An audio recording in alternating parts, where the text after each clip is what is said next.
Jaya Radha Madhava Punya Bihari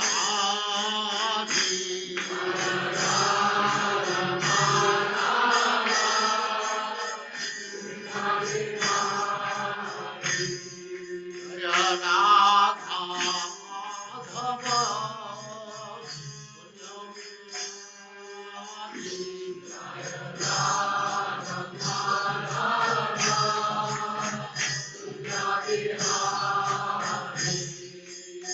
Gopi Jana Vallabha Girivaradhari Gopi Jana Vallabha Girivaradhari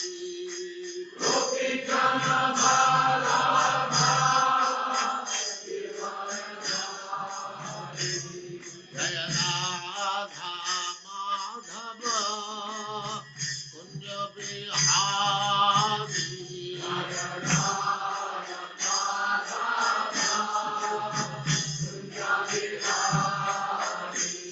Jaya Radha Madhava Kunja Bihari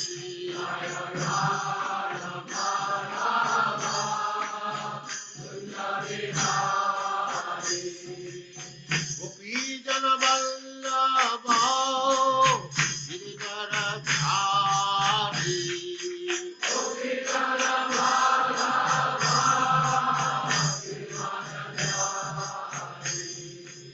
Yashodanandana Braja Jana Ranjana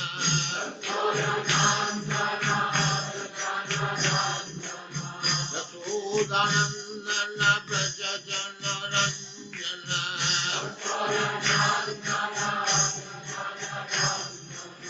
Jamuna Tira Vanachari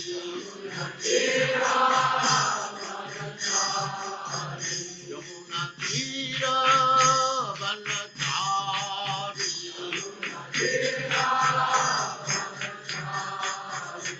Jaya Radha Madhava Kunja Bihari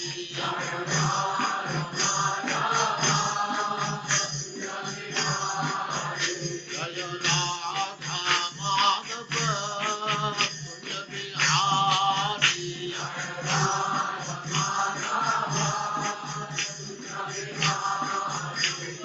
Gopi Jana Vallabha Girivaradhari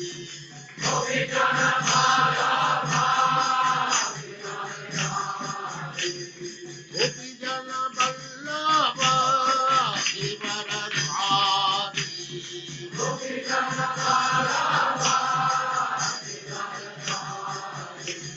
Yashodanandana Braja Jana Ranjana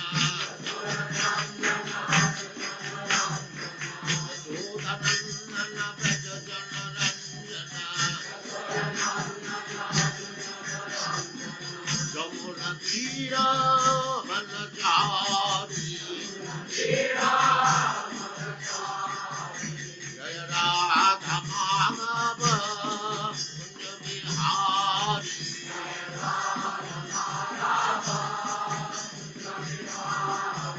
Jaya Radha Madhava Kunja Bihari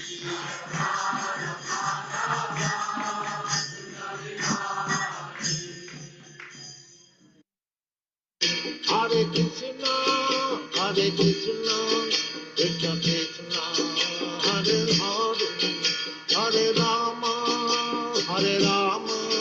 Rama Rama, Hare Hare.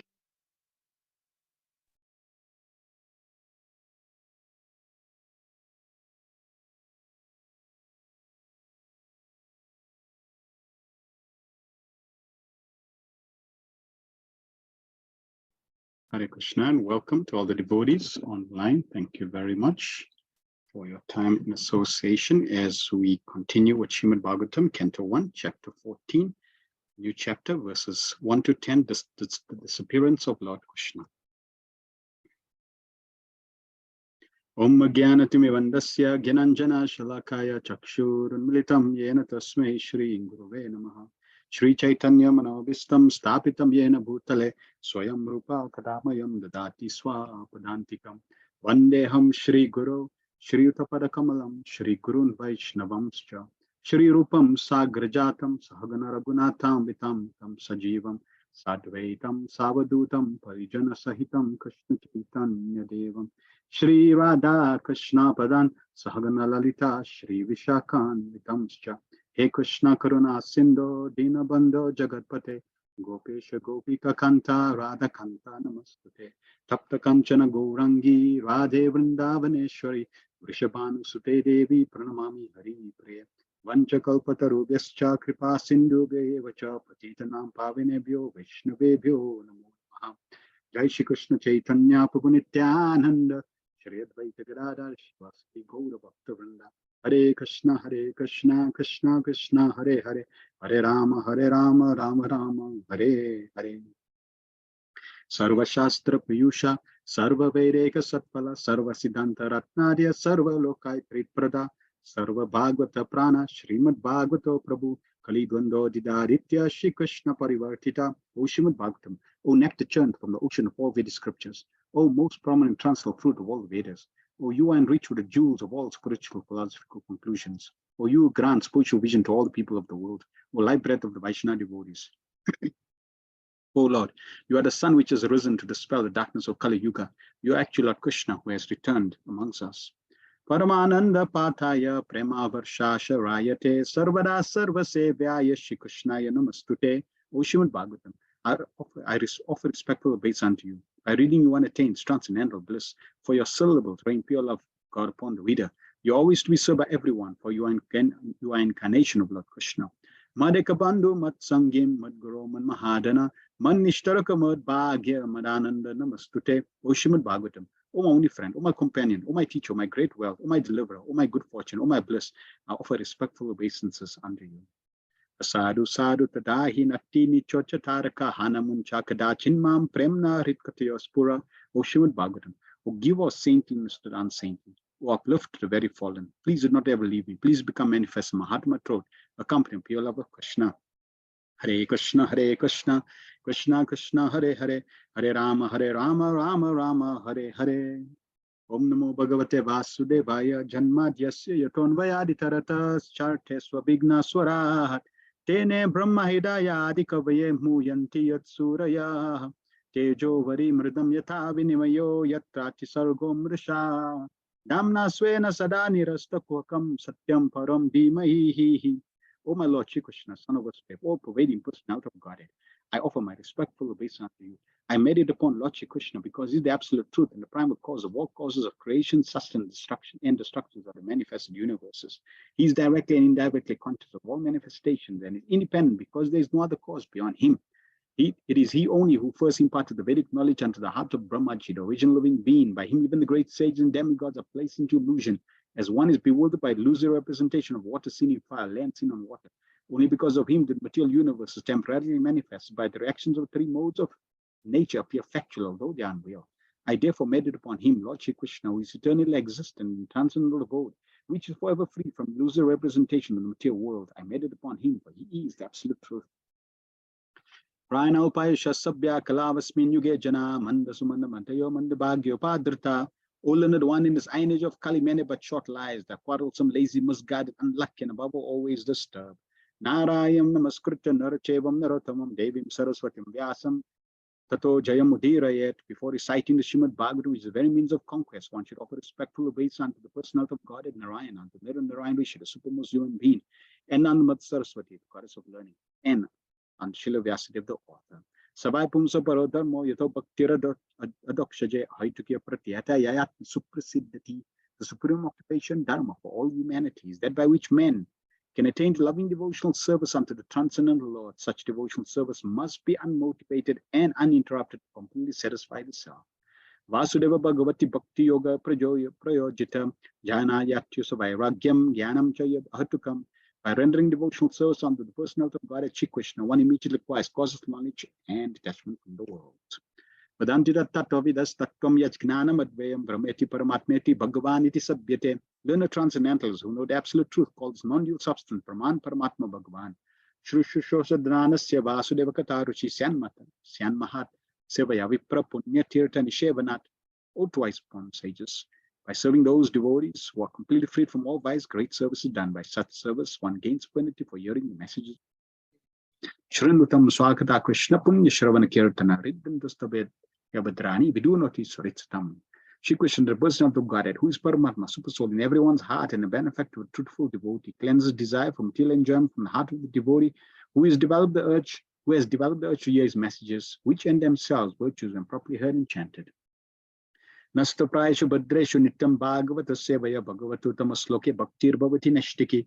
By regular attendance in a class on the Bhagavad, by rendering of service, all that is troublesome to the heart is almost completely destroyed, and loving service unto the personality of Godhead, who is praised, a transcendental song is established as an irrevocable fact. Om Namo Bhagavate Vasudevaya, Om Namo Bhagavate Vasudevaya, Om Namo Bhagavate Vasudevaya. We are continuing Srimad Bhagavatam based on the teachings of His Divine Grace of Bhaktivedanta Swami Srila Prabhupada, the founder Acharya of the International Society for Krishna Consciousness. Hare Krishna and welcome back. So let us cover some feedback in the chat. You can share anything you remembered from last session, from the last chapter, something that you want to share, that you remembered, that you want to take, that you took home, that you found interesting. Hemavati Radhika says, become Krishna addicts. Yes. Srila Prabhupada, in fact, Srijat Mahaprabhu, when Srijat Mahaprabhu went to meet, when he met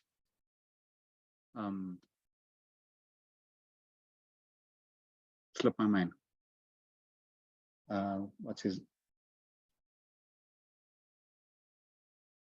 blank? So when he met Matar Smiti Gnanopahanam Cha. From me comes remembrance, forgetfulness, and knowledge. Krishna is making me forget. Ramananda Rai. Hare Krishna. Okay. So when Srijat Mahaprabhu went to meet, when he met Ramananda Rai, and they had a discussion, Ramananda Rai, he'd been a pure devotee of Krishna, and Srijat Mahaprabhu being the Supreme Personality of Godhead, coming as the pure devotee of Krishna also. Srijat Mahaprabhu tells Ramananda Rai that I'm crazy and you also crazy. Therefore, our association is wonderful because we're just going to become more crazy. So if we are addicted and somebody else is addicted to Krishna, then that addiction is very nice, increases the addiction. And if somebody is addicted to Krishna and we're not addicted to Krishna and we associate with them, then we also become addicted. So we want to become mad like Srijat Mahaprabhu and Ramananda Rai, and we also don't mind becoming Krishna addicts. Yes, Prabhupada says that is a characteristic of a pure devotee. We can gauge how much is he addicted to Krishna. Then Hemavati says also, when dealing with devotees of the Lord, we should be very, very careful, respect, learn the art, and respond favorably so we don't cause offenses. Yeah. And I think this is a very important lesson, and this specific lesson will also come through in the Srimad Bhagavatam as we proceed in the different cantos, through different pastimes.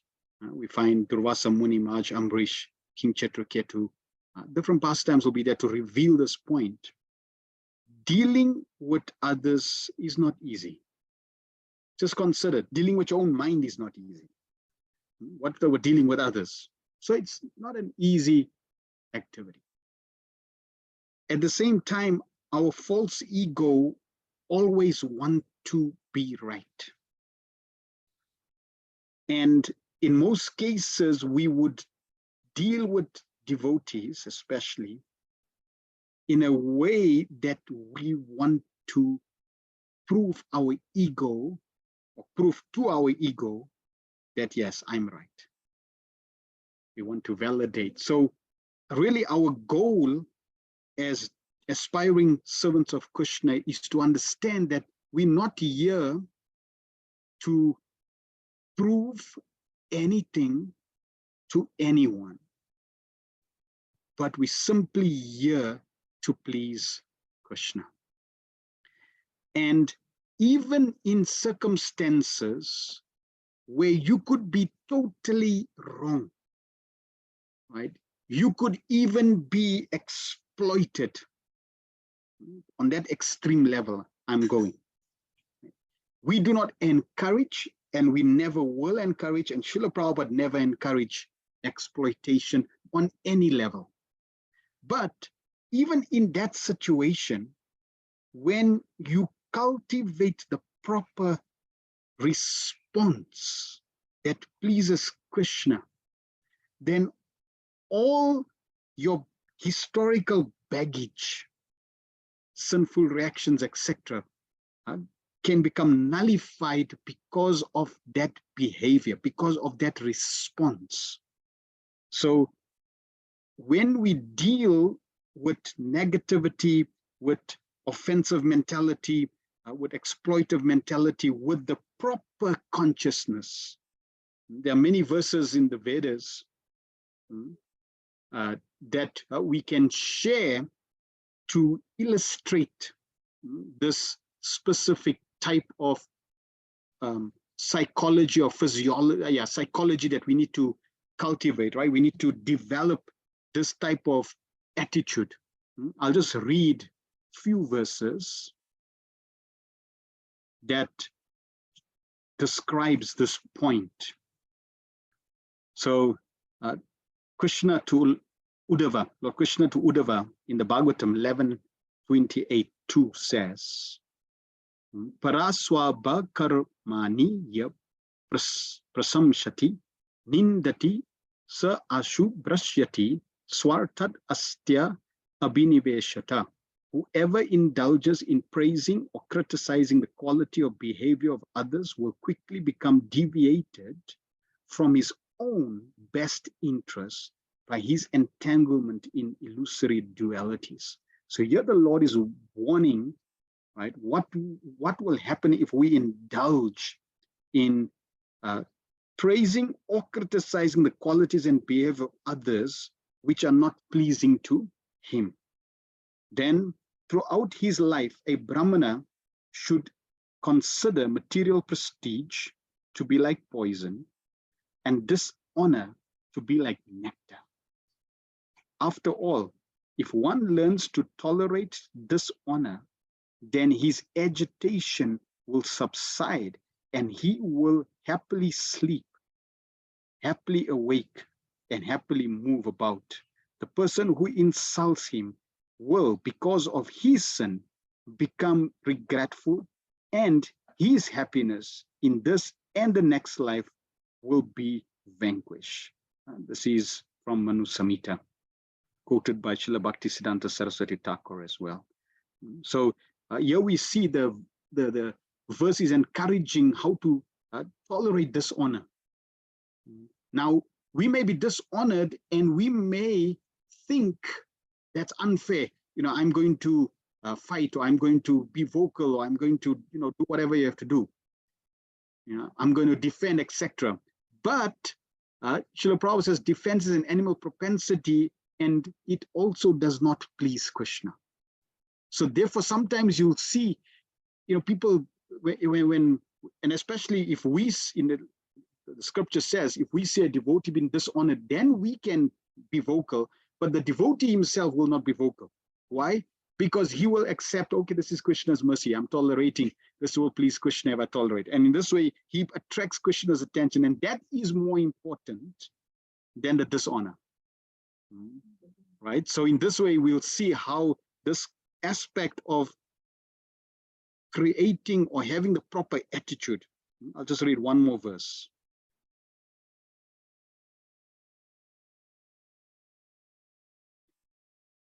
The ignorant seek to injure the wise by malice and backbiting. By doing so, the critic takes upon himself the load of the wise man's sins, which he, the wise man, casts off by forgiving the ignorant.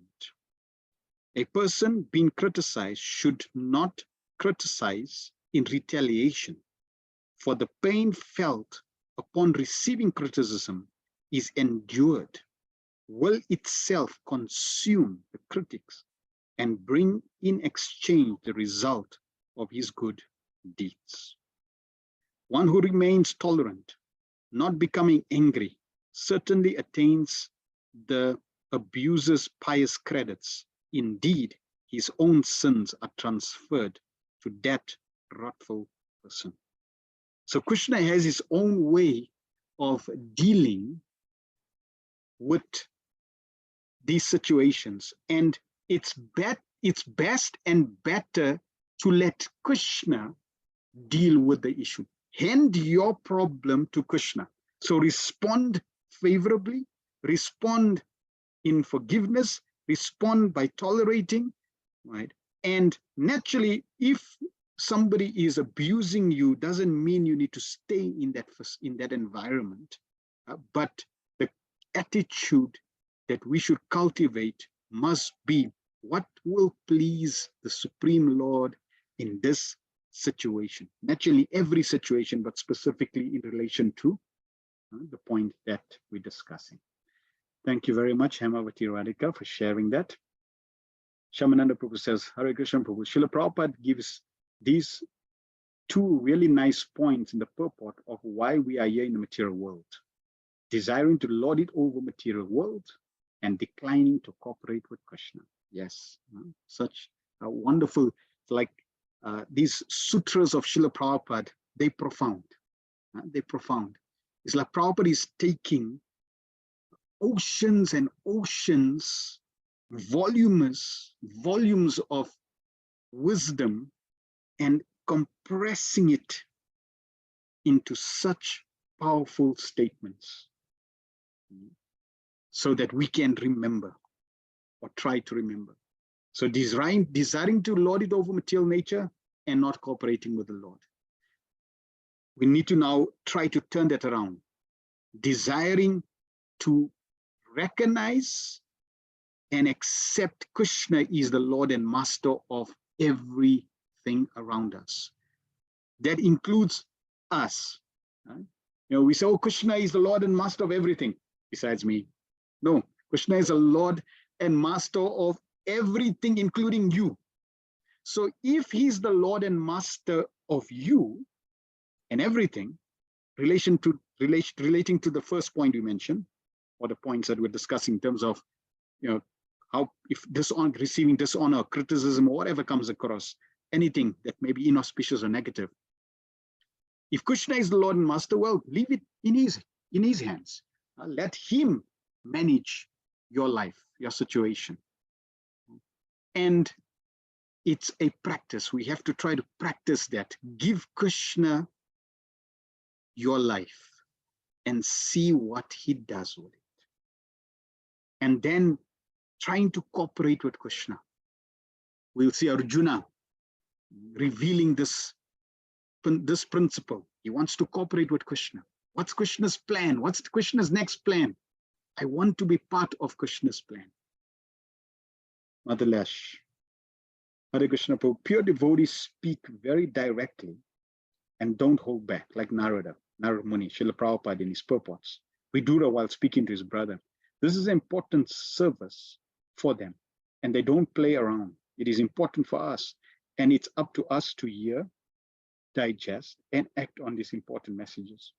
And the straight talk, it's been spoken for our benefit because the pure devotees has already reached the highest goal. So merciful, Hare Krishna, yes.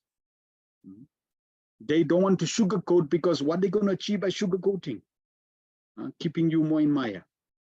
So the pure devotees, they will speak the truth And the truth sometimes, most often, is painful, but we have to understand that there's the reality of life, and then there is what is perceived to be reality. And when we are able to distinguish, in the first canto of the Bhagavatam, this is the beauty of the Bhagavatam. The Bhagavatam is giving us the ability and presenting us with the reality. So it's distinguishing illusion from reality. The Bhagavatam is giving us that reality. And when we are associating with the purports of Srila Prabhupada, Prabhupada is very, very clearly giving us what is illusion, what is entanglement, what is the material world, and what is the alternative, what's the reality, what is the perfection. So if we keep reading and keep associating, naturally we'll be able to develop and imbibe that perspective to life. And this will be reflected within in terms of one's getting more and more peace, satisfaction, freedom from illusion. This will naturally come as we progress on the path of Krishna consciousness. Linikanta Prabhu says, surrender to the lotus feet of Hari. Ultimate yoga system is control the senses, control of senses and the mind. Divert from matter to spirit, put Krishna in the center. So all yoga processes, they're meant for this, bringing Krishna into our lives. And it's a wonderful journey. Why? Because we all unique, we all have different baggages, we all have different karma, we all have different environments. And in all the varieties of environments, as many as they are living entities, because each living entity is unique and different, every single one of us will have to bring Krishna more and more and more in our lives. And if we do this, this is perfection. It will take time, but at least we path. So we're going to now continue with chapter 14, the disappearance of Lord Krishna. Now this chapter, the disappearance of Lord Krishna, does not really describe the disappearance of Krishna. This topic is generally not spoken of by devotees because they don't want to speak about the disappearance of Krishna. They always want to speak about the appearance of Krishna. They want to bring Krishna in their life, not, let Krishna disappear out of their life. So they don't really, want to speak about these topics. But disappearance of Lord Krishna is mentioned in the 11th canto. There's a beautiful description given there in the 11th canto. And when we read the description of Krishna, it is also very clear how Krishna is the Supreme Personality of Godhead, and he also reveals and hides his personalities, his personality. To those who are qualified, he will reveal his personality. To those who are envious and not qualified, he will hide his personality, like he mentions in Bhagavad Gita. So Krishna has that right. Krishna, just like we all have that right. I can decide who I want to have a relationship with. There's no law, there's no law that says I need to have a relationship with every living entity. No, I have a right to decide who I want to open up my heart more and more to. So Krishna also, he has that right as the Supreme Personality of Godhead. Now, in this chapter, the disappearance of Lord Krishna, we're going to hear more about the devotee's heart and emotions when Krishna disappears. This is really what we're going to hear. We're also going to hear what happens when Krishna disappears, when Krishna is not present. What are the symptoms when Krishna is not present? So it's a beautiful chapter that we can apply in our own life. If Krishna is in my life, what is the result? If Krishna is not in my life, what is the result? The more I appreciate the dangers of Krishna not in my life, it will pull me towards becoming more Krishna conscious, bringing Krishna in my life. The more I understand the benefits of having Krishna in my life, the more determined and enthusiastic I will be to be Krishna conscious. And when I appreciate the both sides and understand that and really be able to digest that, then I will protect my Krishna consciousness and make sure that I do not allow it to get derailed. Because one of the symptoms of Krishna's disappearance is to break, is to deter souls away from Krishna. So this will come up very beautifully in this chapter. So we're going to cover the first 10 verses. Maharaj Yudhishthira suspects the disappearance of Krishna. And specifically in these verses, the signs of Krishna's disappearance is slowly being revealed. So this gives us, as we mentioned, Bhagavatam is giving us the reality. We should by now have firm faith and conviction that the Bhagavatam is absolute truth. Nothing in the Bhagavatam is based on illusion, is based on cheating, is based on falsity. Every single statement of the Bhagavatam is absolute truth, not just relative truth. It is absolute truth. Why? Because it is Krishna. It is the personality of Krishna. Grantaraj, Krishna's incarnation as the Bhagavatam in this world. So whatever the Bhagavatam is revealing, the Bhagavatam is sharing the reality. Therefore, if somebody had to ask the question, are omens real? Like you get good signs and bad signs, is that real?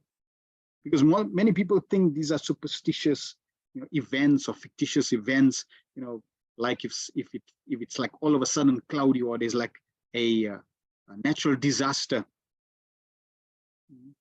What can we learn from the fact that there's a natural disaster? Is it just that, well, it's natural disaster, these things happen, it's part of life? Or is there something behind it? So let us go through these wonderful verses. Text 1. Sutta uvacha samprashtete dwarkayam jishno bandhu dirdrikshayam gnatum cha punya slokasya krishnasya cha vichestitam. Sri Sutta Goswami said, Arjuna went to Dwarka to see Lord Shri Krishna and other friends, and also to learn from the Lord of his next activities. So Sutta Goswami is continuing the discussion or the dialogue and revealing Arjuna, just consider such an amazing personality that he could go to Dwarka and meet Krishna personally and the other friends of Krishna. So his association was very powerful. And in that association, naturally, if it's Krishna conscious. If it's Krishna's friends, it's Krishna conscious. So he was amidst powerful association. But why did he go meet Krishna? So that he could get Krishna to be an order supplier, so that he could, Tell Krishna, can you please, get me the latest Walkman, latest iPhone, latest this, latest that? Nope. His desire was to learn from the Lord what is his next activity. Why? Because he wanted to cooperate with the Lord. He wanted to be part of Krishna's plan. He wanted to be an instrument in Krishna's hands. So beautiful desire.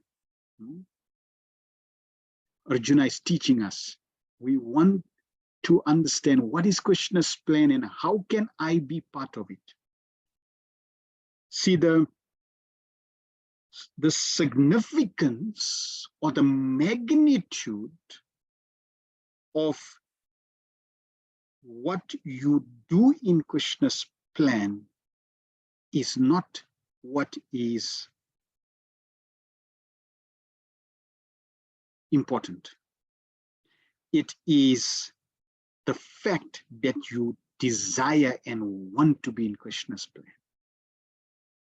For example, that classic example of Lord Ram building the bridge. Lord Ram is building a bridge to Lanka. That is Krishna's plan. That is the Lord's plan.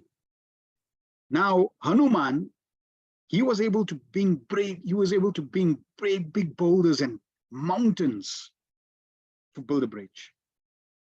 And the squirrel or the spider is able to throw some grains of sand to build the bridge. Lord Ram took both services equally. Externally, looks like Hanuman is really doing some service, and the squirrel and spiders are really wasting time. But from the Lord's perspective, no. This is why we should appreciate everyone's services, even though there may be no result from that service. Like someone goes out and distributes 0 books. Somebody goes out and distributes 1 book. And somebody goes out and distributes 4,000 books.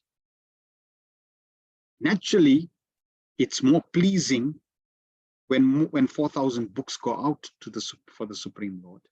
But from a service perspective, from the way the Lord sees the individual's efforts, that is equal.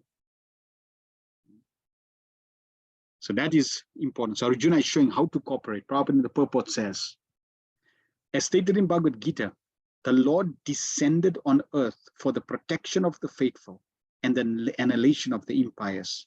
So after the battle of Kurukshetra and establishment of Mahayudhishthira, the mission of the Lord was complete. The Pandavas, especially Sri Arjuna, were eternal companions of the Lord.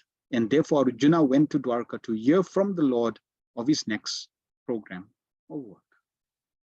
So the Lord is eternal, and his associates, wherever he goes, his associates come with him. His entourage come with him. So in this way, his servants, his eternal associates, eternal servants are taking part in serving the Lord, in cooperating with the Lord, in the Lord's drama of coming to this world, serving, protecting the faithful, and annihilating the impious. Text 2. Vyatita kattichin masas tadanayat tato Arjuna dadarsha go rupani nimitani kurudvaha. A few months passed and Arjuna did not return. Mahayudhishthira then began to observe some inauspicious omens, which were fearful in themselves. Purport. Lord Shri Krishna, the Supreme Personality of Godhead, is ad infinitum, more powerful than the most powerful sun of our experience. So Krishna is unlimited, is infinite, and more powerful than the sun of our experience. So Prabhupada is now comparing, we have experience of one sun.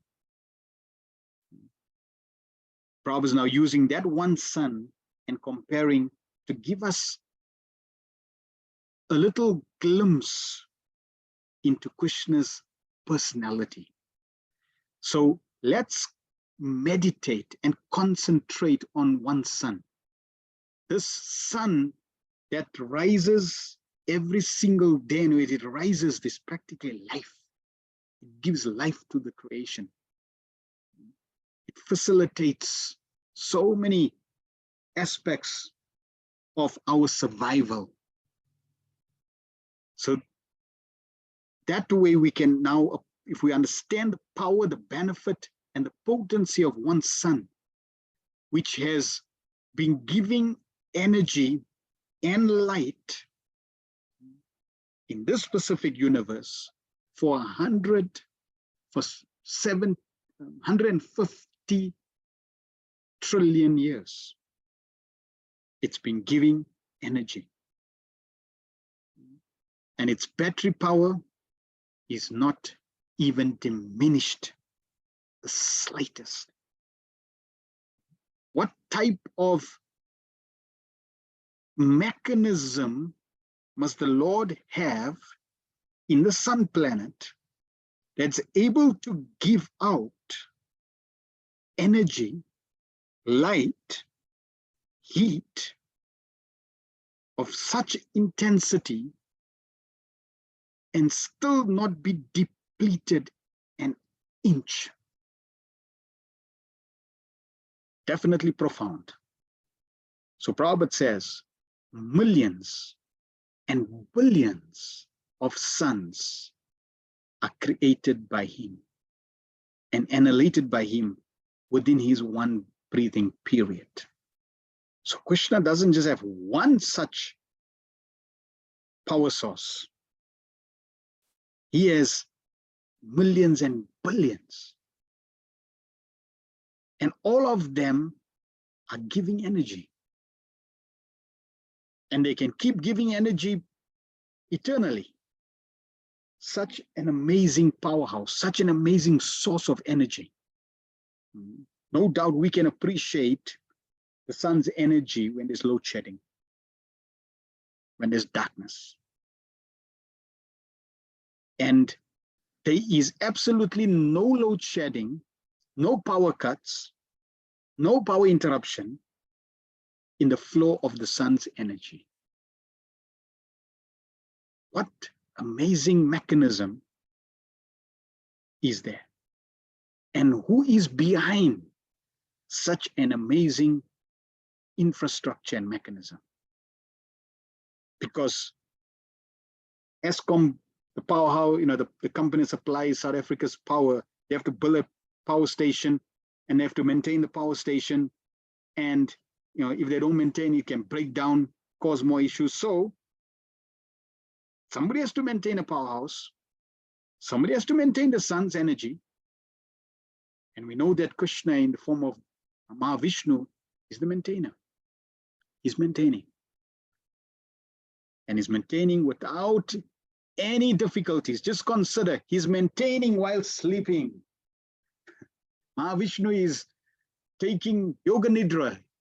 And at the same time, while resting, he's maintaining. That's his potency. Prabhupada then says, in the material world, the sun is considered to be the source of all productivity and material energy. And only due to the sun can we have the necessities of life. Therefore, during the personal presence of the Lord on the earth, all paraphernalia for peace and prosperity, especially religion and knowledge, were in full display because of the Lord's presence, just as there is full flood of light in the presence of the glowing sun. If Krishna is present, all necessities, all paraphernalia for our peace and prosperity will be there. So here is Prabhupada revealing the secret that everyone is searching for these two things. Everybody wants to be peaceful and everybody wants to be prosperous. We want all types of paraphernalia to get peace and prosperity. So consider, if that's what we're looking for, right? If we want peace and prosperity, all we need to do is bring Krishna more and more into our life.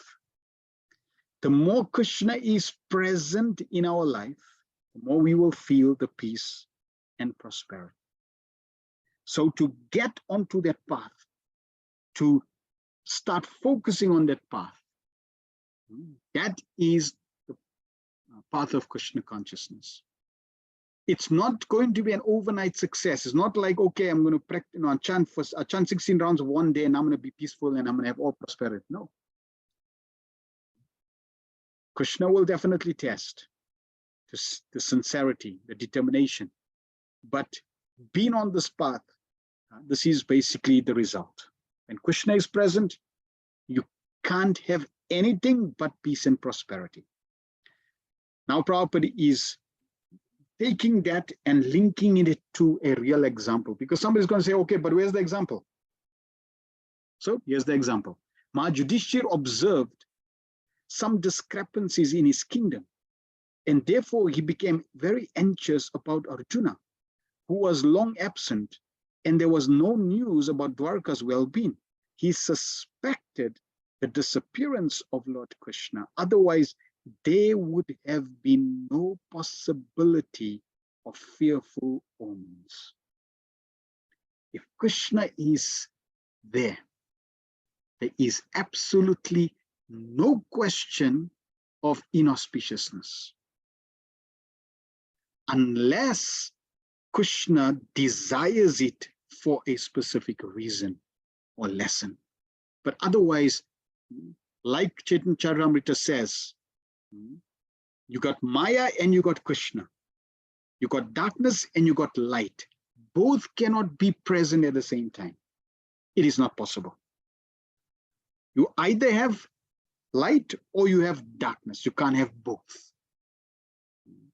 So, and that means that, like for example, every second, it's either you, in that second, it's either you're Krishna conscious or you're Maya conscious. You can't be both. Now, as we're trying to be Krishna conscious, we may go from, Krishna, Krishna, Krishna, Maya, Maya, Maya, Maya, Krishna, Krishna, Krishna, Maya, Maya, Maya, Krishna, Krishna, Maya, Krishna, Maya, Krishna, Maya. We may cycle, our consciousness may cycle into those phases. The more I become Krishna conscious, the more I'll cycle to Krishna and less to Maya. And eventually, when I become a pure devotee, I only cycle to Krishna and no to Maya. So every second, we need to measure, am I being Krishna conscious? If I am, I will experience peace and prosperity in that second. And because we, in our aspiring stage, we cycle more to Maya than to Krishna. Therefore, it's like we not able to experience the full potency of Krishna's presence. But we know the benefit, we know the glory, we know the wonderful destination of that. Therefore, we persist, we continue, and as we continue, now we will experience more and more of that benefit. And eventually we'll be so convinced that we never want to accept Maya. We will say no to Maya. Text 3. Kalasya cha gatim rodram viparyasto viparyastar tu dharminam papiyasim nrinam bhartam krodat loban nritatmanam. He saw that the creation of eternal time has changed, and this was very fearful. There were disruptions in the seasonal regularities. The people in general had become very greedy, angry, and deceitful, and he saw that they were adopting foul means of livelihood. For Yudhishthira Maharaj, these omens, these symptoms were graphic, were a vast contrast to what they were experiencing. It's described after the battlefield Kurukshetra, which was like when Krishna was 90. Then at least for 35 years, Yudhishthira Maharaj ruled. And during that period, there was practically, we heard about Yudhishthira Maharaj's reign. Everyone was happy, everybody was peaceful. So now all of a sudden, these symptoms are being revealed. So naturally, the conclusion that Yudhishthira Maharaj is going to come through is correct. It is described that after the battlefield of Kurukshetra, that's when Kali Yuga began. But Kali could not completely enforce or overpower the planet because Krishna was still present, could not completely influence. And as soon as Krishna leaves this world, Kali takes full control, and the influence of Kali starts to permeate every nook and cranny of this planet, this universe. Prabhupada writes, when civilization is disconnected from the loving relation of the Supreme Personality of Godhead, symptoms like changes of seasonal regulations, foul means of livelihood, greed, anger, and fraudulence become rampant. So we can understand the state of Kali Yuga. The more, as Kali Yuga progresses, more and more people are not interested in the Supreme Lord, and that means more and more of these inauspicious qualities will manifest. Foul means of livelihood. People will not even bother how they're going to achieve a livelihood. They achieve their livelihood. They'll do anything. They'll beg, borrow, and steal, kill, do whatever. They're not worried. Greed. People become so influenced and overpowered by greed that they will not even think that's the slightest thought that of not, of having the ill feeling of doing something wrong, even like killing their parents, their siblings. Anger. In Kali Yuga, the slightest provocation, people become angry.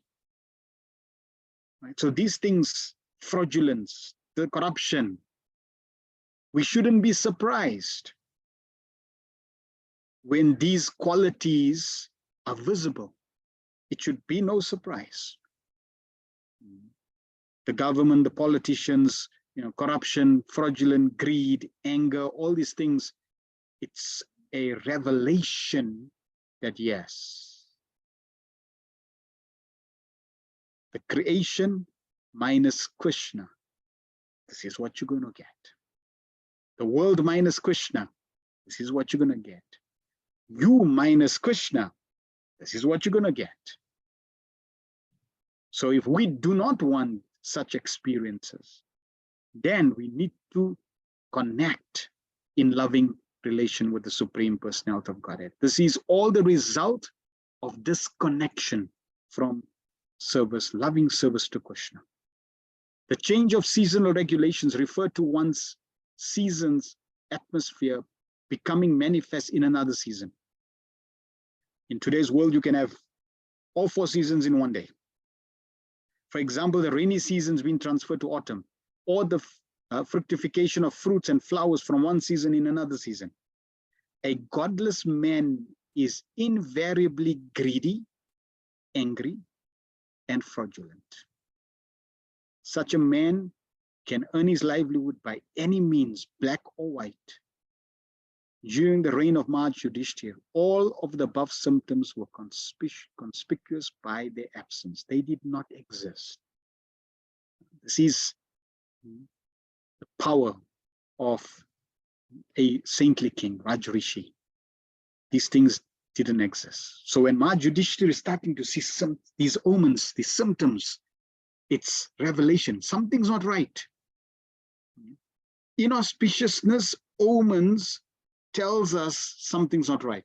For example, Prabhupada says natural disaster, whenever there's a natural disaster, one of the indications of a natural disaster is that some demonic person has taken birth on this planet. So these are signals, signs of certain events and activities. But Maj Yudhishthira was astonished to experience even a slight change in the godly atmosphere of his kingdom.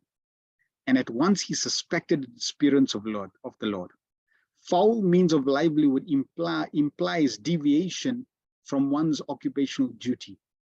There are prescribed duties for everyone, such as a Brahmana, Kshatriya, Vaishya, Sudra, but anyone who deviates from his prescribed duties and declares another's duty to be his own is following a foul and improper duty.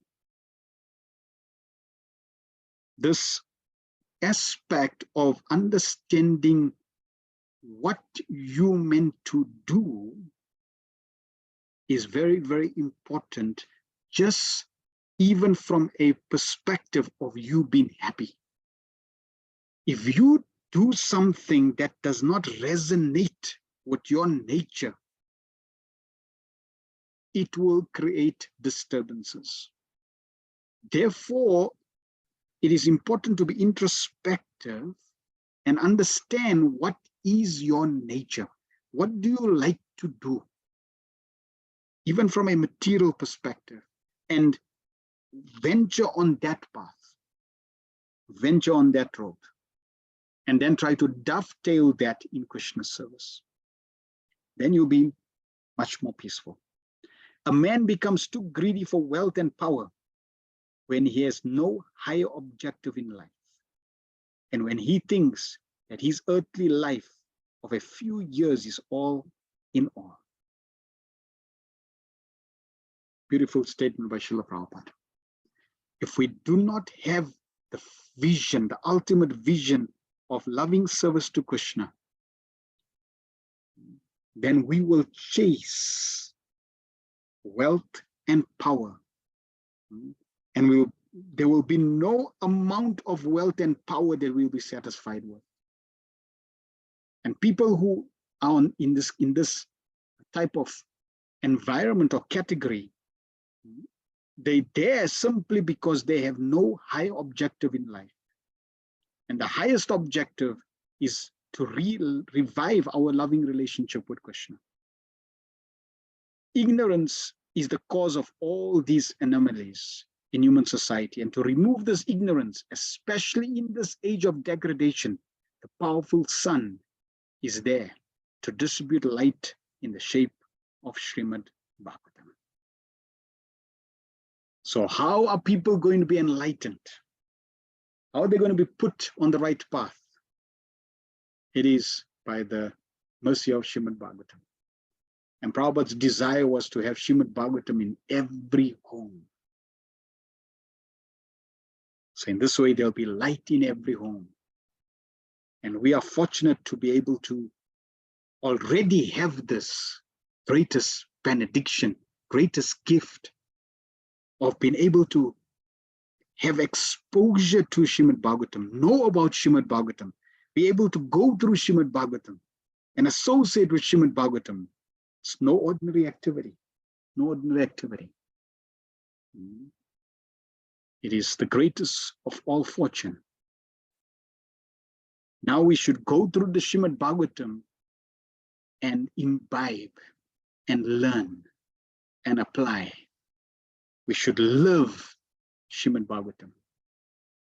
So the first is learn and then live. And if we learn and live Srimad Bhagavatam, our life will be adventurous. Our life will be full of bliss. Our life will be exciting. Our life will be a life of ananda, of happiness. This is what Srimad Bhagavatam is able to offer all the souls in this world. Text 4. Jima prayam vyaha ritam satyam mishram cha sauridam pitri matru surit bhartru dampatin nam cha kalkanam. All ordinary transactions and dealings become polluted with cheating, even between friends. And in familial affairs, there are always misunderstanding between fathers, mothers, and sons, between well-wishers and between brothers. Even between husband and wife, there are always strain and quarrel. This is Kali Yuga. And these symptoms were already perceived by Yudhishthir 5,000 years ago. And what we're experiencing now after 5,000 years is a little intense version of this. And we still got a long, long way of Kali Yuga to progress. So these qualities are not going anywhere. They're going to become more and more intense. That means relationships will become more and more polluted with cheating. Relationships will become more and more polluted with strain and quarrel. This is just the nature of the influence of Kali Yuga. And by bringing Krishna more and more into our life, we will be empowered to overcome the influence of Kali. Prabhupada in the purport says, a conditioned living being is endowed with 4 principles of malpractice, namely errors, insanity, inability, and cheating. So Prabhupada is giving us the 4 defects of a conditioned soul, right? To err is human, right? To be illusioned, imperfect senses, and cheating. And Prabhupada is giving one word for each. And he's saying these 4 imperfections of the living entity of the conditioned soul, these are malpractices, principles of malpractice. So every conditioned soul engages in these malpractices: errors, insanity, inability, and cheating. These are the signs of imperfection. And out of the 4, the propensity to cheat others is most prominent. And this cheating practice is there in the conditioned souls because the conditioned souls are primarily in the material world imbued with an unnatural desire to lord it over material world.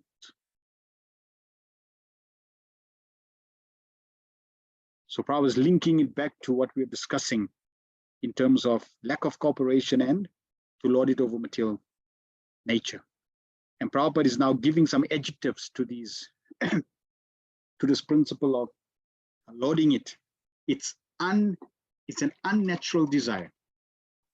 Something that's unnatural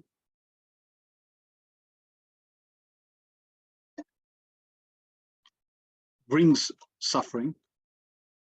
It naturally is not in its most congenial and atmosphere and environment. It's unnatural. It can bring a lot of disturbances. So the living entity, because he's in this, he has an unnatural desire. He wants to lord it over. Therefore, this cheating propensity will come. A living being in his pure state is not conditioned by the laws, because in his pure state, he is conscious that a living being is eternally subservient to the Supreme Being. And thus, it is always good for him to remain subservient, instead of falsely trying to lord it over the property of the Supreme Lord. In the conditioned state, the living being is not satisfied, even if he actually becomes the Lord of all that he surveys, which he never becomes, and therefore he becomes a victim of all kinds of cheating, even with his nearest and most intimate relations. So we see when people, meet frustration after frustration, a dead end, with one failure, one relationship that fails, and another relationship that fails, and an intimate relation that fails, and they become disappointed. Most people in that situation will end up committing suicide because they have no solution. They don't know why. They're so frustrated and they do not have the clarity and the good fortune of the Bhagavatam and Prabhupada's Bhaktivedanta purports to reveal and highlight why this is happening. Because it's one thing when you, for example, diseased and you don't know what's wrong with you. And it becomes even more distressful when you're diseased and you don't know what's wrong. You go to one doctor, another doctor, another doctor, another doctor, and they can't find anything wrong with you. And they say nothing's wrong with you, but you're feeling like you're in hell. But when you're ill and you know that this is the illness, then that illness experience is actually even lesser felt, because you know why that illness is there. And you can now do something about it in the direction of that knowledge. So like that, because we're getting to know why these things are happening, then that knowledge is very powerful to alleviate the negative experience of being in this material world and in this material body. It is revelation. If it's revelating. That's like a word. It gives one great revelation and freedom from the challenges that we may be experiencing, because we are in this world not in isolation. If your neighbor does something, you'll get the impact. The vibration, the energy is going to be there. So we are living on the same planet, and therefore everything we do impacts every other person, and every other person, whatever they do, impacts us. No matter how big or slight, but the impact is there. In such an unsatisfactory state of affairs, there is no harmony, even between father and son, or between husband and wife. But all these contending difficulties can be mitigated by one process. Prabhupada says only by one process, one option. I thought there'll be A, B, C, D, E. Nope, there's only one process. It's like we say, there's only one way back to home. There's only one way. Or the Christians would say there is only one way. So, okay, that's the one way. What is the one way? And that is devotional service of the Lord. There is no alternative. So that means we need to become insanely, completely infatuated, absorbed in devotional service to the Lord. This way, when we become completely absorbed, Savaipum so paro dharma, this is the greatest occupation. And the quality of that devotional service, we need to become, it needs to be unmotivated and uninterrupted. This is our goal. This is our aspiration. I want to be able to bring my life to this extent, to this level, that I'm able to dedicate my mind, body, and words in the service of the Supreme Personality of Godhead. The world of hypocrisy can be checked only by counteraction through devotional service to the Lord and nothing else. Just if we thought there's another option, Prabhupada says, sorry, nothing else. Now, someone may say, well, but how do we know that? Well, people have been trying for so many years. As long as life has existed on this planet, people have tried to live peacefully. And now we're in the 21st century, and still there's war. We in the 21st century, and still people quarreling, and there's still cheating, and there's still greed, and there's still corruption. So that means every possible solution that people have been trying has failed. But if we see by the process of Krishna consciousness, the devotees become aloof of these difficulties. They transcend the difficulties. They become blissful amidst these difficulties. So much so that at the time of death, we see Prabhupada's own example when he's leaving this world. From a physical, material perspective, it's inconceivable. Prabhupada had practically no flesh left on his body. His skin was touching his bones. From a medical perspective, that is excruciating. That's painful. That patient would be crying, dying out of agony. The doctor would have to give them, such powerful medication to knock them out. And here is Srila Prabhupada in such state, giving the Bhaktivedanta purports, glorifying the Supreme Personality of Godhead, being completely Krishna conscious. How? How is that possible? Because by the process of Krishna consciousness, Prabhupada is showing you can transcend not only all the difficulties of this world, but even the pains and pleasures of this body. Mahayudhishthira, having observed the disparities, conjured the disappearance of the Lord from the earth.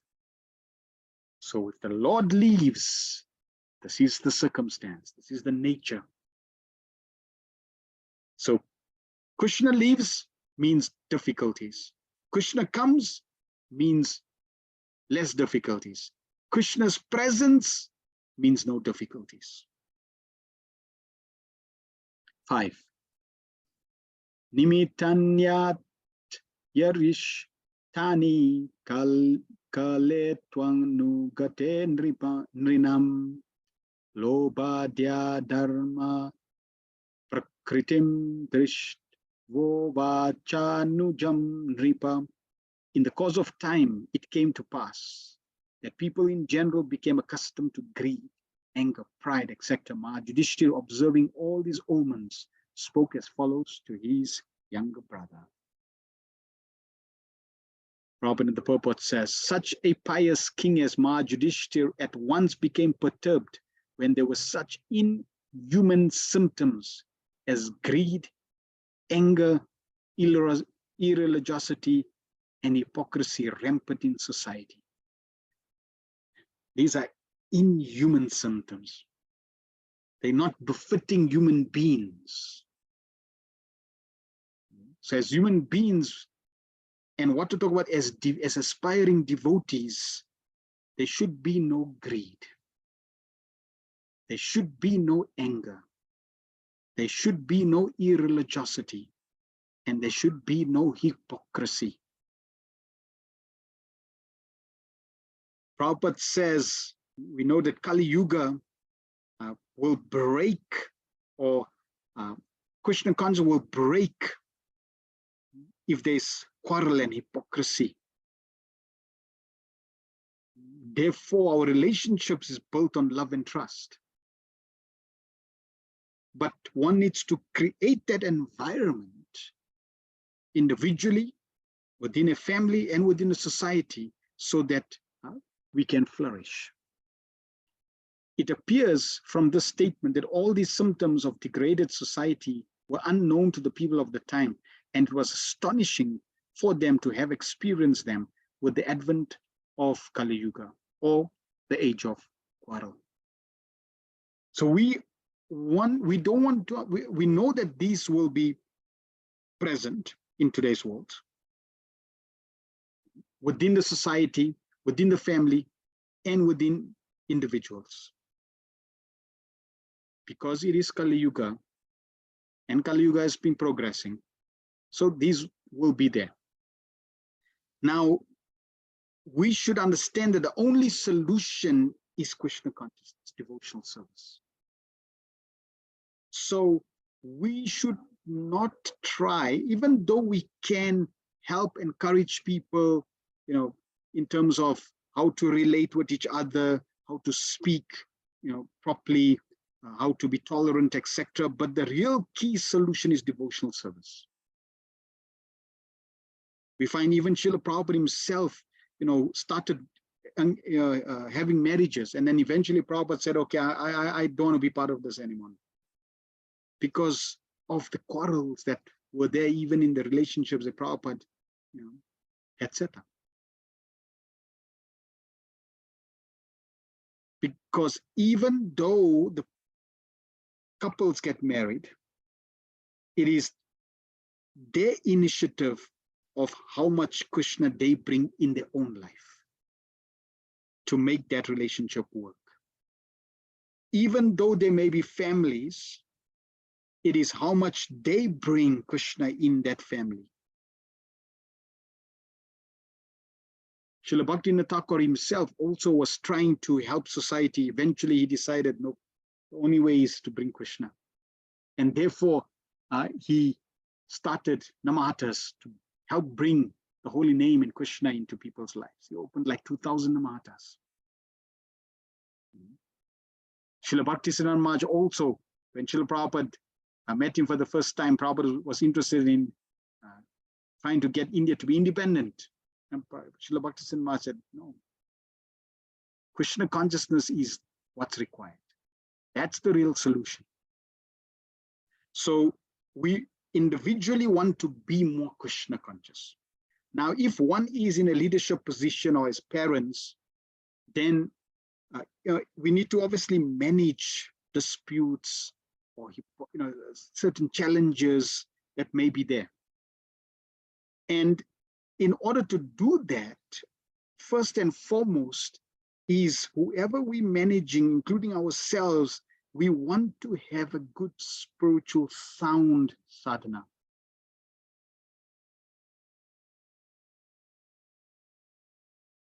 The basis of any assistance and correction needs to come from a spiritual platform, not from some material adjustment. It has to be founded on good, strong sadhana. That good, strong sadhana will give you the proper sobriety, proper sober mind. It'll allow you to tap into Krishna's direction, will give you the strength both to direct and to correct, or even to apply. So it helps, strong foundation. Then we also have to have good engagement for everyone to avoid these things from becoming rampant in society, whether it's the institution or even the society in general. Good engagement, devotional engagement means that it shouldn't be too easy and shouldn't be very hard, but it should be challenging. In that way, one can be excited to take the challenge and engage in devotional service. Then also we should have a forum where disputes disagreements, etc., can be, you can have a platform to voice that. And the leaders can be, should be mature enough to accept and be able to manage that in a way that inspires and encourages people to become more Krishna conscious. 6. Yudhishthira uvacha samprashtito dwarakayam jishnur bandhu dridik shaya gnatum chaponya slokasya krishnasya cha vicheshtitam.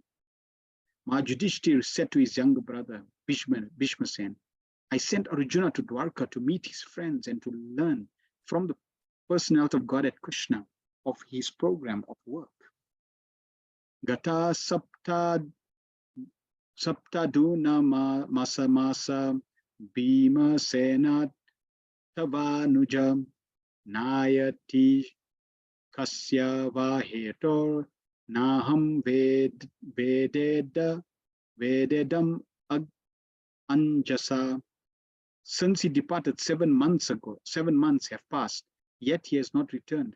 I do not know factually how these things are. I do not know factually how things are going there. Api devarsinadishta sakalo yam upastita yadat manon gam akridam bhagavan uchishkrishati. Is the Lord going to quit his earthly pastimes, as Devarshi Narad indicated? Has the time already arrived? So we know Narad Muni had hinted to Yudhishthira Maharaj that as soon as the Lord leaves, then you people should get your signal that you also have to round up. So Yudhishthira Maharaj is linking this. Possibly this is also connected to what Narad Muni had foretold. Prabhupada in the purport talks about Krishna's incarnations. As we have discussed many times, the Supreme Personality of Godhead, Lord Shri Krishna, has many plenary expansions, and each and every one of them, although equally powerful, executes different functions. In Bhagavad Gita, there are different statements by the Lord, and each of these statements is meant for different plenary portions or portions of the plenary portions. For example, Shri Krishna, the Lord, says in Bhagavad Gita, and Prabhupada gives few examples. So it's interesting how Prabhupada, because we know this philosophy of Achintya Bheda Bheda Tattva, inconceivable, one and different. All the incarnations of Krishna are one and different from the Lord, in the sense that they're all the Supreme, they're all Krishna, they're all the Supreme Lord, but they also exhibit different potencies. Now, the different statements that the Lord makes in Bhagavad Gita is not coming, as Prabhupada is saying, from one aspect of Krishna's personality. It is coming, Krishna is saying the different statements, and one needs to understand what statement is Krishna saying, and in relation to which aspect of Krishna's personality is Krishna saying that. When you understand that, then you can appreciate that Krishna's statements are not contradictory. Otherwise, when you do not understand that, when Krishna is speaking, you will think that, wow, it's just all one, and there is only one thing, or it's totally contradictory, and Krishna is just not speaking the truth. So, for example, whenever and wherever there is a decline in religious practice or descent on Bharata and a prominent rise of irreligion, at that time, I descend myself to deliver the faithful and to annihilate the miscreants, and to us, that's Bhagavad Gita 4.7, to deliver the faithful and to annihilate the miscreants, and also to re-establish principles of occupational duty, I appear in every age. 4.8. If I should cease to work, then all humanity would be discredited. If I cease to work, then all humanity would be misdirected. I would also be the cause of creating unwanted population, and I would thereby destroy the peace of all sentient beings. 324. Whatever action a great man performs, common men will follow, and whatever standards he sets by exemplary acts, all the world pursues. 321. All the above statements by the Lord apply to different plenary portions of the Lord, namely his expansions such as Sankarshan, Vasudeva, Arjuna, Aniruddha, and Narayan. These are all he himself in different transcendental expansions, and still the Lord as Shri Krishna functions in a different sphere of transcendental exchange with different grades of devotees. And yet Lord Krishna, as he appears once every 24 hours of Brahma's time, or after a lapse of 8,640,000,000 solar years in each and every universe, and all these transcendental pastimes are displayed in each and every universe in a routine spool. But in that routine spool, the function of Lord Krishna, Lord Vasudeva, etc., are complex problems for the layman. There is no difference between the Lord's self and the Lord's transcendental body. The expansions execute different activities. When the Lord, however, appears in his person as Lord Shri Krishna, his other plenary portions also join him by his inconceivable potency called Yogamaya. And thus Lord Krishna of Vrindavan is different from Lord Krishna Mathura or Lord Krishna Dwarka. The Virat Roop of Lord Krishna is also different from him by his inconceivable potency. So, Prabhupada is making the point, Krishna has different expansions. Each expansion has different potencies and different functions. And when Krishna appears, and these different incarnations and expansions, they appear in different times to perform certain functions. But when Krishna himself appears, Swayam Bhagavan, once in the 24-hour day of Brahma, every 8.6 billion years, then when Krishna himself, Swayam Bhagavan, appears, all the other incarnations are already in Krishna and they also appear, including the Virat Rupa. Therefore, it's a mention when you see Lord Jagannath, you see all the incarnations of Krishna. When you see Krishna, you see all the incarnations. You get the benefit of seeing all the innumerable incarnations of Krishna. If you see, for example, Varadev, you get the blessing only of Varadev. But when you see Krishna, you get the blessing of all the incarnations of Krishna.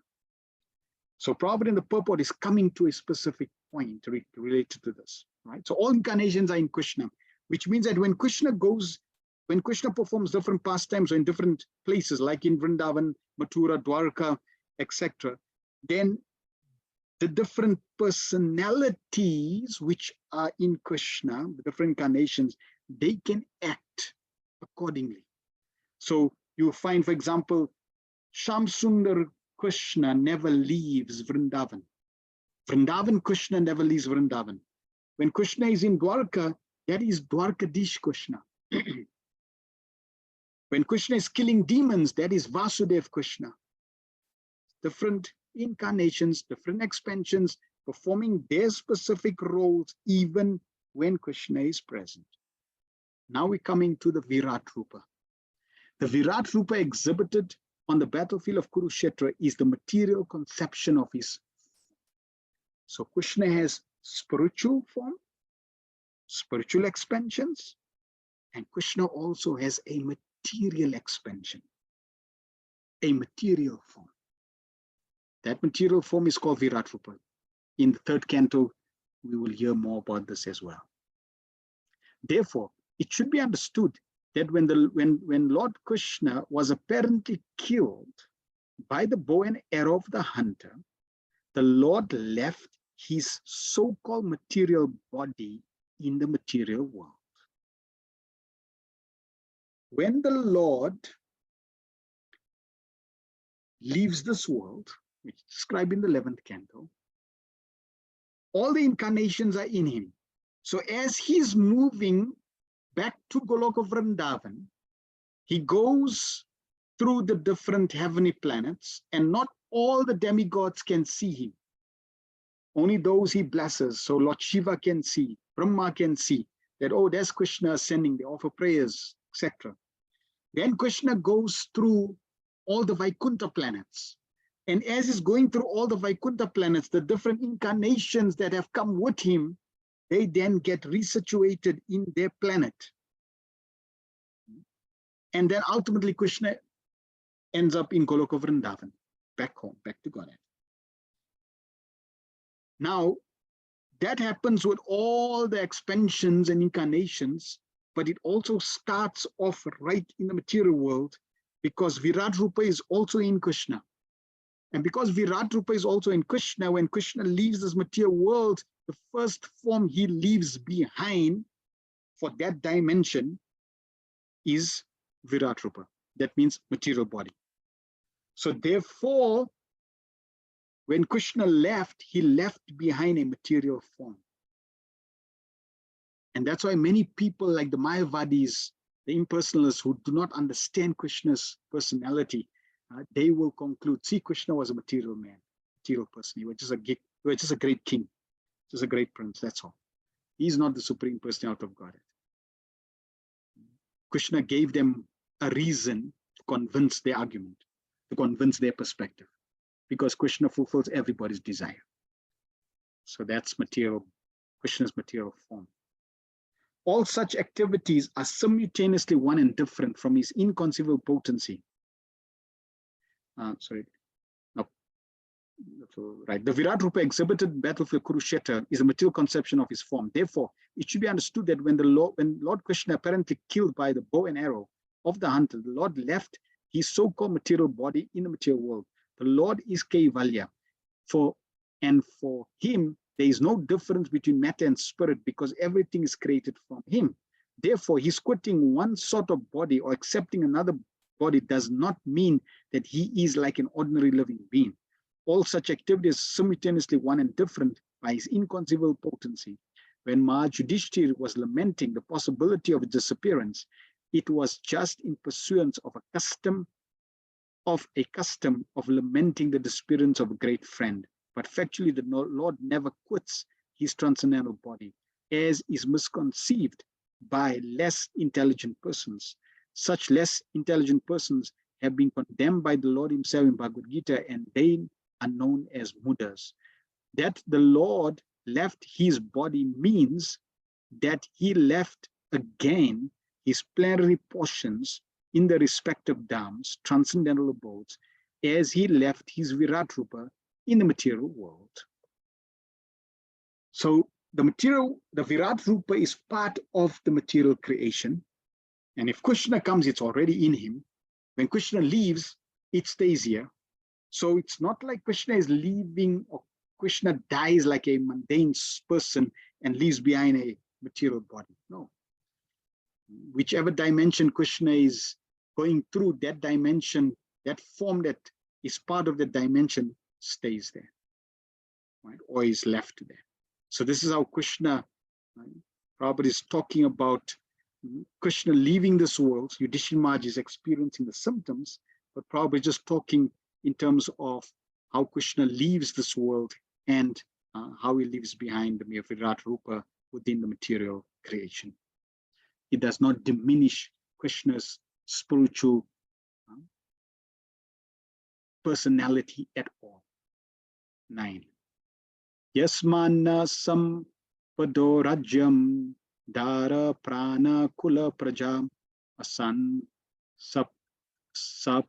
sapatna vijayo lokascha yad anugrahat. From him only all our kingly opulence, our kingdom, good wives, life, progeny, control over subjects, victory over enemies, and future commendation in higher planets has become possible. All this is due to his causeless mercy upon us. So now Yudhishthira Maharaj is revealing a very important aspect and principle in the life of a devotee. everything that is happening in Yudhishthira Maharaj's life and family, like him becoming king, getting opulences, his kingdom, his good wives, his children, his control over subjects, his victory, and future accommodation in higher planets. All this he is crediting to the mercy of Krishna. Yet anugrahat, causeless mercy of Krishna. So Prabhupada the purport says, very wonderful points. Material prosperity consists of a good wife, good home, sufficient land, good children, aristocratic family relations, victory over competitors, and by pious work, attainment of accommodation in higher celestial planets for better facilities of material amenities. These facilities are earned not only by one's hard manual labor or by unfair means, but by the mercy of the Supreme Lord. Prosperity earned by one's personal endeavor also depends on the mercy of the Lord.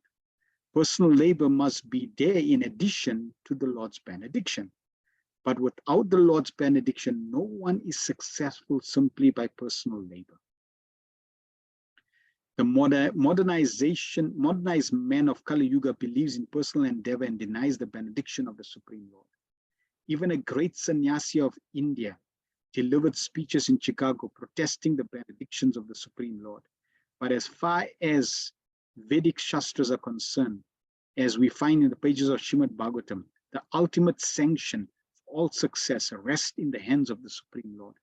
Maharaj Yudhishthira admits this truth in his personal success, and it behooves one to follow in the footsteps of a great king and devotee of the Lord to make life a full success. If one could achieve success without the sanction of the Lord, then no medical practitioner would fail to cure a patient, despite the most advanced treatment of a suffering patient by the most up-to-date medical practitioner. There is death, and even in the most hopeless case, without medical treatment, a patient is cured astonishingly. Therefore, the conclusion is that God's sanction is the immediate cause for all happenings, good or bad. Any successful man should feel grateful to the Lord for all he has achieved. So to accept that everything we have is Krishna's mercy, and to be able to thank Krishna for that is a wonderful activity, wonderful attitude, devotional attitude that is very, very anukul, very, very favorable for our devotional practice, for us to progress. Whatever we receive in our life, we should give credit to Krishna's mercy. A devotee sees everything that comes in his life as the mercy of Krishna. This way, he is able to connect even his material existence and everything that happens in his life to Krishna. He becomes Krishna conscious. Now, it's easy to see good things as Krishna's mercy. But Prabhupada says, therefore, the conclusion is that God's sanction is the immediate cause for all happenings, good or bad. It's easy to train the eye to see good as Krishna's mercy. We need to train our eye to see the bad as Krishna's mercy. And if we can see the good and bad as Krishna's mercy, we will be Krishna conscious in every situation, because everything in this world is either good or bad. And if we can connect that to Krishna's mercy, we are Krishna conscious. See, it doesn't mean that bad things is what Krishna desires that we get. No.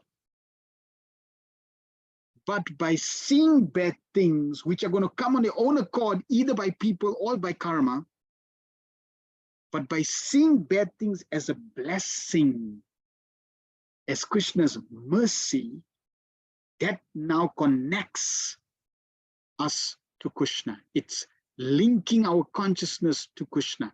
We're becoming Krishna conscious. And when we become Krishna conscious, then that bad which comes on its own accord due to past karma, now that experience becomes totally different because our consciousness is of a higher nature. And this is how we can stay Krishna conscious in this material world of dualities, by connecting everything to Krishna's mercy. This association is Krishna's mercy.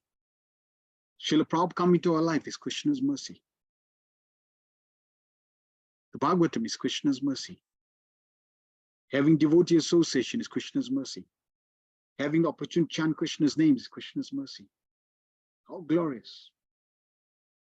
If we really count, there's in so many ways Krishna's been merciful to us.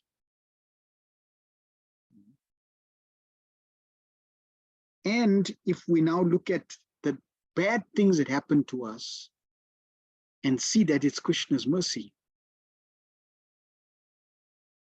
then that position is glorious.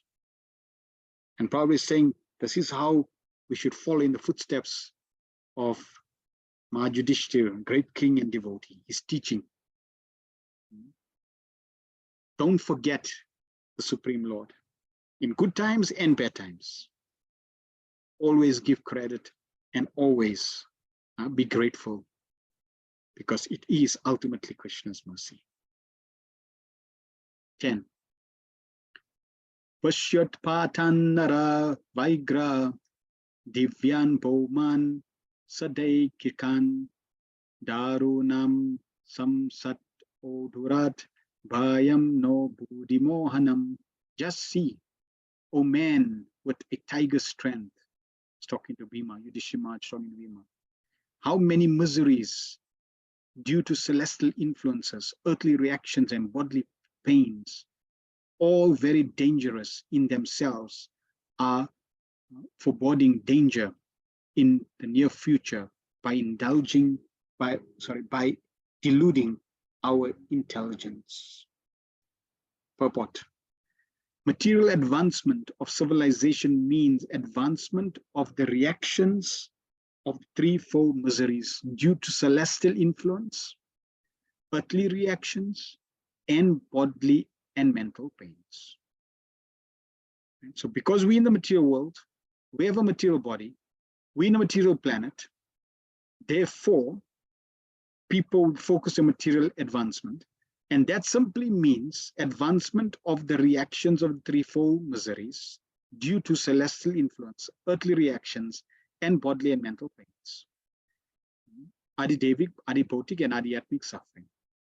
By these celestial influences of the stars, there are many calamities like excessive heat, cold, rain, and no rains. And the after effects are famine, disease, and epidemic. The aggregated result is agony of body and mind and the mind. Man-made material science cannot do anything to counteract these threefold miseries. They are all punishments from the superior energy of Maya under the direction of the Supreme Lord. Therefore, our constant touch with the Lord by devotional service can give us relief without our being disturbed in the discharge of our human duties. This is the benediction. This is the benefit of being Krishna conscious.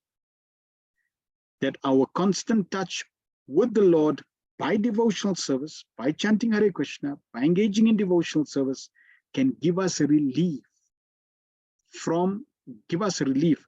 without our being disturbed in discharge of our human duties. That means we can continue doing our service, doing our duties wonderfully and blissfully, because we are shielded, we are protected by being in contact with the devotion, by being in contact with the Lord through the process of devotional service. The asuras, however, do not believe in the existence of God, make their own plans to counteract all these three, four miseries, and so they meet with failures every time. We don't want to be in that boat. We don't want to be like them. Foolish mentality.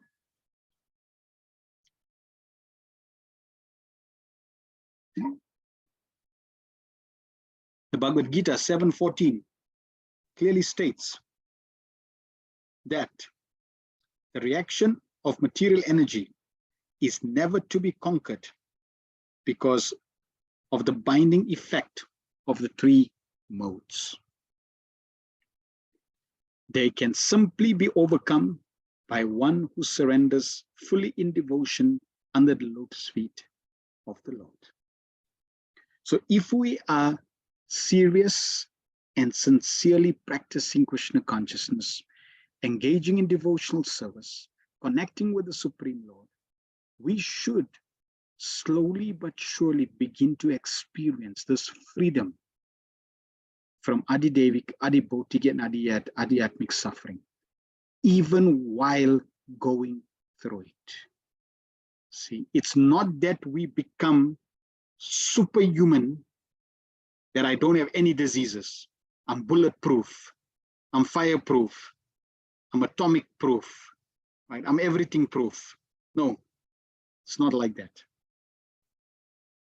I still have the frailties of the body, but the power and potency of devotional service that shields me to survive and thrive in this world by being Krishna conscious. That is what Prabhupada is offering us, Bhagavatam is offering us, Krishna, Lord Chaitanya, Mahaprabhu is offering us. And when we embrace the process, we will experience the potency and the power of transcending matter. On our own, it's not possible. But by surrendering to Krishna in devotional service, then this is possible. And even though the omens may be there, the ill effects may be there, the impact of Kali Yuga may be there, but if we submerge our consciousness in Krishna, then the environment will not have the desired negative impact. This brings us to the end of these beautiful 10 verses of this wonderful chapter, chapter 14. Srimad Bhagavatam ki jai, Srila Prabhupada ki jai, Nitai Go Pramanande, Hari Hari Bol. Are there any questions or comments anyone has? Please let me know in the chat. Next week, we will continue with chapter 14, verses 11 to 20.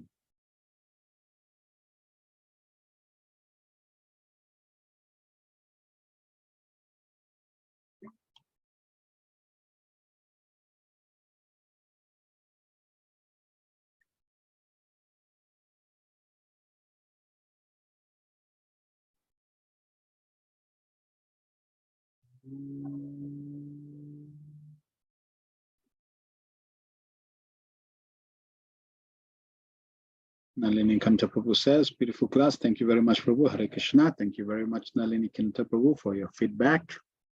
All by the mercy of Guru and Krishna and Srila Prabhupada. It is only Krishna's mercy. Shama says, Hare Krishna Prabhu, could you please explain the quadruple expansions of the Lord and then the second expansion? So we touched this in the first early chapters of the first canto. Krishna, as the Supreme Personality of Godhead, Shamsundar Bhagavan Krishna, his first expansion from his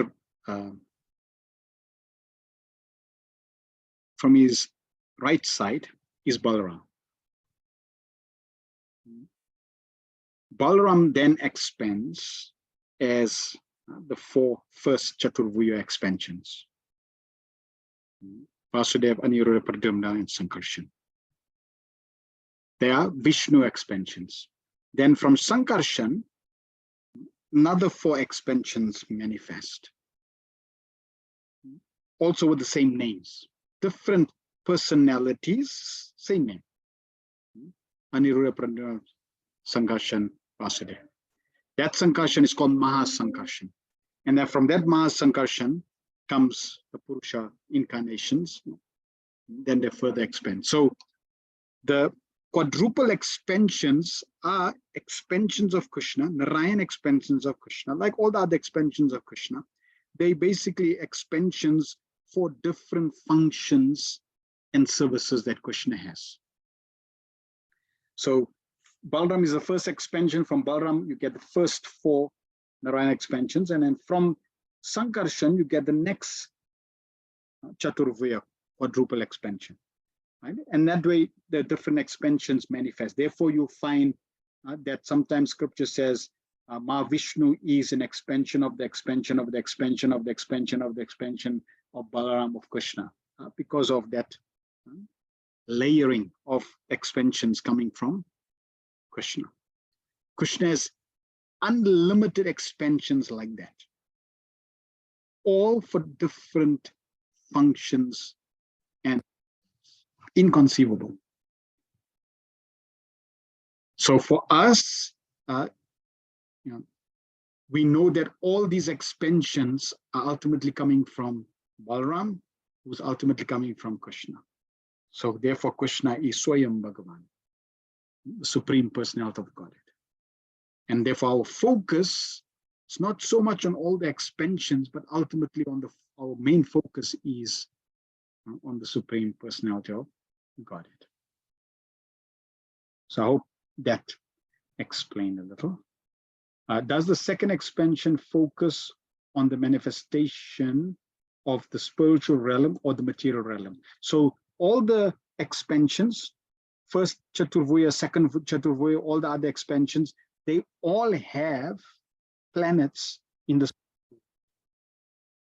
So they have this, they have their home and family in the spiritual world. They also have their service and function in the material world. So for example, 11th canto, I think this is described, Aniruddha, for example, is in charge of intelligence. Right? So different incarnation, different expansions are overseeing different energies of Krishna within the material creation. Like Balaram, he is managing strength, spiritual strength, even within the material creation.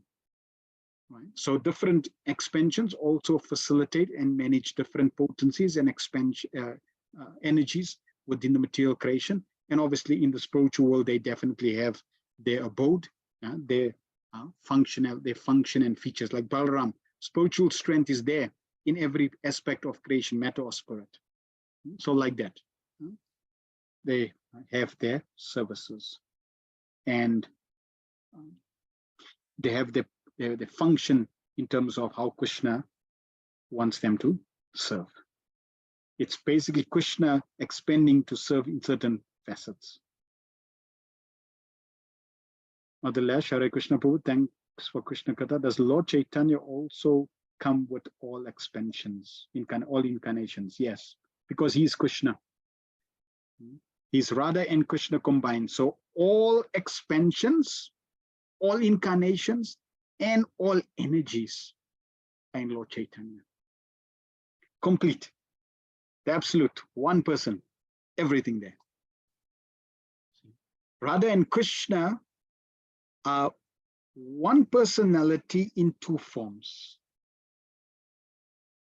Energy in one form, and the energetic, the person who owns that energy in one form. When Lord Chaitanya comes, he is energy and energetic in one form.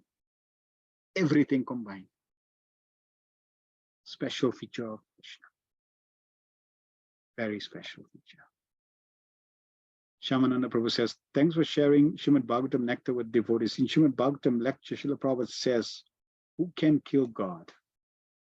Krishna enacts this disappearance pastime to bewilder non-believers, to convince them more that there is no God. Yes.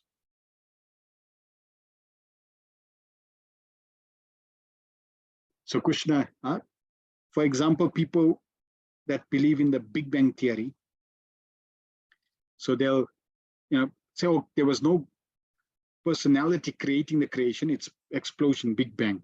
So then Krishna will create like a universe in space that will explode, that becomes, like a Big Bang, and the scientists are able to see that, and then they conclude, see, there's it happening. That's what happened, billions of years ago. So Krishna gives them gives them evidence of their own theory to convince them, so that their faith can continue in the way they desire. Therefore, in Bhagavad Gita, Krishna says that I establish the faith of every living being. If you want to be faithless, if you want to be an atheist, Krishna will give you the faith and the reason. If you want to be a theist and believe in Krishna, Krishna will give you the faith to do that. Right? It is your desire, it's your choice. That's why Krishna's point, or the Bhagavad Gita's point, and Prabhupada always makes it that you are independent to choose. And it is your choice. There's no force. You decide what, according to your understanding, according to your ability, according to your intelligence, understand and decide. Right? And whichever path you decide, that's the corresponding reactions that will come. And if they come, it's due to you, not the Lord.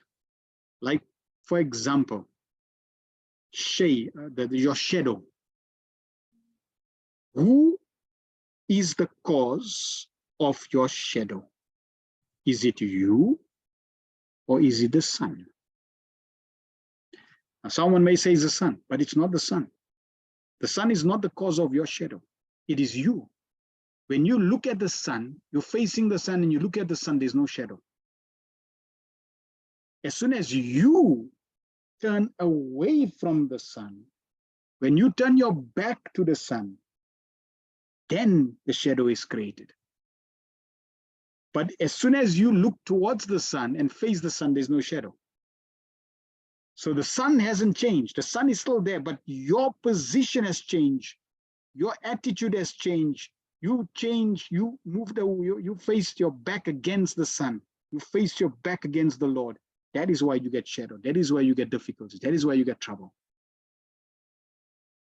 So it is us who can then turn back to the sun and experience no shadow. So as soon as we make that choice, then we can become Krishna conscious. And Prabhupada is giving us the intelligence to discriminate, right? To see the difference. Look at the reality, look at the material world, look at what we're getting, look at where we have been. That way, comparing and discussing and understanding, using our intelligence to then make a very logical, rational, and wise choice to then surrender to Krishna. And in this way, perfect our life. Thank you very much for everyone's comments and points. We will continue next week. Vantaraj Srimad Bhagavatam ki jai, Srila Prabhupada ki jai, Nitai Go Pramanande. Hari Hari Bo.